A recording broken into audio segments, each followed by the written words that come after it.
الله الرحمن الرحيم نحمده ونصلي ونسلم على حبيبه ونبيه ورسوله الكريم الأمين العزيز الرؤوف الرحيم وعلى آله وأصحابه الأفضلين الأكرمين أجمعين أما بعد فأعوذ بالله من الشيطان الرجيم بسم الله الرحمن الرحيم والذين آمنوا اتبعوهم بإحسان رضي الله عنهم ورضوا عنه وأعد لهم جنات تجري تحتها الأنهار خالدين فيها أبدا ذلك الفوز العظيم صدق الله العظيم۔ حصول برکت کے لیے درود شریف پڑھ لیں۔ اللہم صلی وسلم وبارک علی سیدنا و شفیعنا و حبیبنا و مولانا محمد وآلہ واصحابہ وبارک وسلم۔ صلاۃ و سلام علیک یا حبیبی یا سیدی یا رسول اللہ۔ وہ معزز تھے زمانے میں مسلمان ہو کر اور ہم خار ہوئے تارک قرآن ہو کر۔ ہمارا عنوان ہے عمل صحابہ واجب الاتباع، جس کا مفہوم آسان سا یہ ہے کہ صحابہ کرام رضوان اللہ تعالی علیہم اجمعین کی ذات اور آپ کی صفات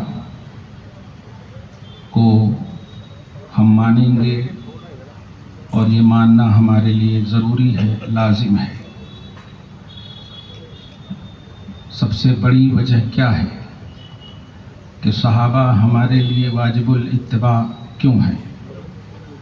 ایک بات اور یاد رکھیے کہ کسی بھی ذات کا عمل قابل قبول اسی وقت ہوتا ہے جب ذات قابل قبول ہوتی ہے۔ ذات معتبر ہوتی ہے تبھی بات معتبر ہوتی ہے۔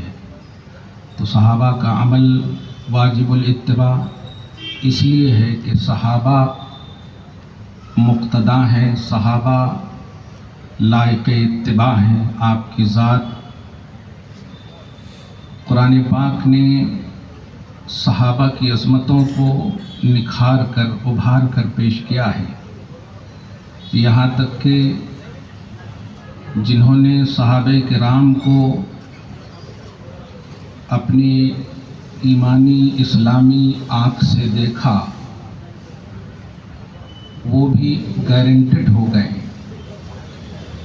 جامع ترمذی کی حدیث پاک میں یہ بات مذکور ہے، لا تمس النار مسلما رآنی او رآ من رآنی او کما قال صلی اللہ علیہ وسلم۔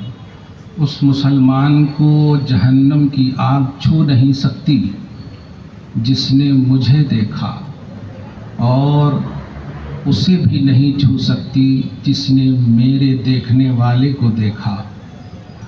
تو صحابہ کرام کو یہ عظمت ملی ہے کہ ایمان اور اسلام کی حالت میں جو دیکھ لیں انہیں وہ گارنٹڈ جنتی بن جاتے ہیں۔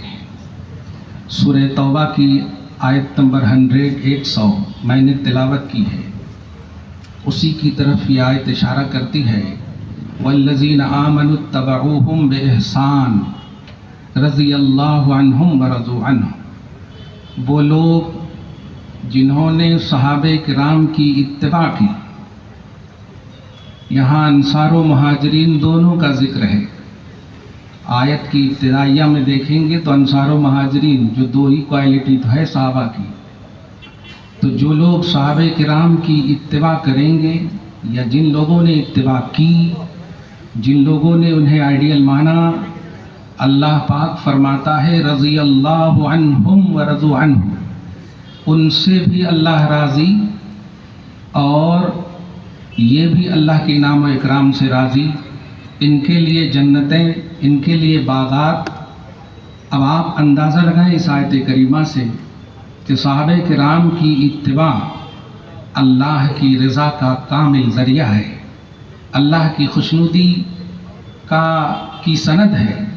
اللہ پاک نے قرآن پاک میں اتباع صحابہ کرنے والوں کو اپنی رضا عطا کی ہے۔ افسوسناک بات یہ ہے کہ تاریخ اور واقعات اور رونما ہونے والے افعال کی بنیاد پر صحابہ کرام کو پرموٹ کیا جاتا ہے۔